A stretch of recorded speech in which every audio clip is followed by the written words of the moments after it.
আসসালামু আলাইকুম আরহামতুল্লাহি আবরাকাতু। আজকের এই যুগে যখন ফ্যাশনের নামে সব কিছু উন্মুক্ত হয়ে যাচ্ছে, তখন একটু থেমে ভাবুন। আল্লাহ তাআলা আমাদের মেয়েদের জন্য যে পর্দার বিধান দিয়েছেন, সেটা কোনো বোঝা নয়, সেটা তার রহমত, তার হেফাজত।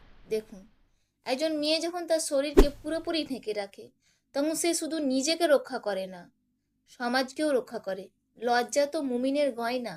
আল্লাহ বলেন, তোমরা তোমাদের দৃষ্টি অবনত রাখো এবং তোমাদের লজ্জা স্থানের হেফাজত করো।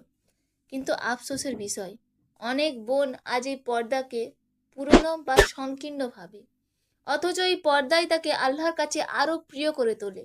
যে মেয়ে আল্লাহর জন্য নিজেকে ঢেকে রাখে, কিয়ামতের দিন আল্লাহ তাকে তার আরশের ছায়ায় স্থান দেবেন, যেদিন কোনো ছায়া থাকবে না।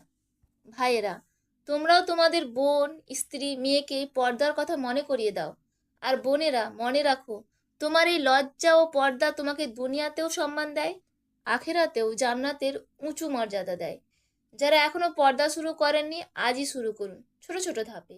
একটা ওড়না দিয়ে শুরু করুন, তারপর দেখবেন আল্লাহ নিজে আপনার হৃদয়ে প্রশান্তি ঢেলে দেবে। আল্লাহ আমাদের সবাইকে সঠিক পথে চলার তৌফিক দান করুন, আমিন। নূরের পথে নাদিয়া বেগম চ্যানেলটি সাবস্ক্রাইব করুন, লাইক করুন, শেয়ার করুন, অন্যদের কাছে পৌঁছে দিন। আল্লাহ আমাদের সবাইকে হেদায়েত করুন।